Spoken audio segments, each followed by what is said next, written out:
అందరికి నమస్కారం.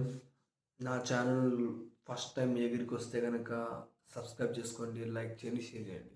ఈరోజు టాపిక్ ఏంటి తెలుసా? ఎక్కడ చూసినా బిగ్ బాస్ సీజన్ 9 నడుస్తుంది అన్ని చోట్ల. కానీ నిన్న రీతు చౌదరి ఎలిమినేషన్ కరెక్టా కాదా? ఫేరా అన్ఫేరా చెప్పండి. ఎందుకంటే నాకైతే నిజంగా అది అన్ఫేర్ అనిపిస్తుంది. నిజంగా సీరియస్గా చెప్తున్నా కదా. ఎందుకంటే రీతు గేమింగ్ అనేది చాలా అంటే చాలా బాగా ఆడారు. ఎలా ఆడారంటే రీతు గేమ్ విషయంకి వస్తే అవతల వాళ్ళకి ముచ్చమట్లో ఇచ్చింది. అలా ఆడారు గేమ్. కానీ ఒకటి, సుమంత్ గేమ్ సరిగ్గా ఇవ్వట్లా, సంజన గారు గేమింగ్ ఇవ్వట్లా. వీళ్ళిద్దరినీ వదిలేసి రీతుని టార్గెట్ చేయడం ఎంతవరకు కరెక్ట్? అండ్ ఇంకోటి కాకుండా అందరూ అనుకుంటున్నాం కళ్యాణ్ పడాలా గెలుస్తాడు, కళ్యాణ్ పడాలా గెలుస్తాం అని చెప్పి అందరూ ఆల్మోస్ట్ అందరూ అనుకుంటున్నారు. కానీ నిన్న ఎప్పుడైతే రీతు చౌదరి ఎలిమినేషన్ అయ్యిందో అప్పటి నుంచి నా మైండ్లోనే కాదు, కొన్ని వేల కోట్ల మంది ఇదే ఆలోచన. ఏమని? రీతుని ఎలిమినేట్ చేసినోడికి కళ్యాణ్ పెద్ద విషయం కాదు. ఇంకో విషయం, నిన్న వీడియోస్ బాగా వైరల్ అయిపోయినాయి. ఏ వీడియోస్? భరణి గారు లాస్ట్ వరకు ఉంటారు, ఆయనే విన్నింగ్ అవుతారు అని చెప్పి చాలా వరకు వచ్చింది. ఎందుకంటే నిన్న నేను మార్నింగ్ అనుకుంటా నిహారిక గారిని నాగార్జున కలిశారు. కలిసిన తర్వాత భరణి గారి టాపిక్ వచ్చింది. వచ్చిన తర్వాత ఉన్నారు కదా భరణి గారు కదా, ఇంకా గురువు గారు కదా అని చెప్పి మాట్లాడారు. ఆ మాట అనడంతో ఆ వీడియో తీసి ఎవరు పెట్టడంతో ఒక్కటే టెన్షన్, ఒక్కటే హడావిడి.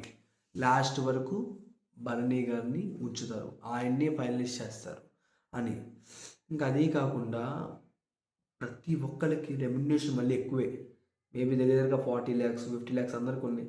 కానీ భరణి గారికి ఎందుకు అంత తక్కువ? బిగ్ బాస్లో ఉన్నందుకు రోజుకి 25,000 లెక్కన లెక్కేసుకుంటే నెలకి ఈజీగా, నెలకు కాదు జస్ట్ వారానికి, అలాగా ఒక్క వారానికి వచ్చేసి 50,000 ఆయనకు ఉండేది రెమ్యునరేషన్. ఎందుకు అంత తక్కువ? ఆయన యాక్టర్ కదా, ఆయన మస్తు యాక్టర్, ఆయన ఒకడు మంచి actor, serial actor, movie actor, చాలామందికి తెలుసు, ముఖ్యంగా మెగా ఫ్యామిలీకి సుపరిచితుడు.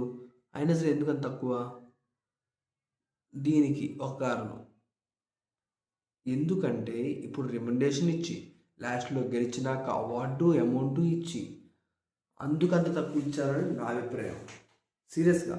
ఎందుకంటే కళ్యాణ్ ఒక నార్మల్ పర్సన్, ఒక కామన్ మ్యాన్, జస్ట్ అతను ఎవరో కూడా ఎవరికి తెలియదు, జస్ట్ ఆర్మీ అన్నీ అగ్ని పరీక్షలో తెలిసింది అంతే. మిగతా వాళ్ళందరూ ఫేము ఉన్న వాళ్ళందరూ, డెమోన్ పవనే కావచ్చు, రీతు అవ్వచ్చు, సంజన అవ్వచ్చు. సంజన గారు మూవీస్ చేశారు.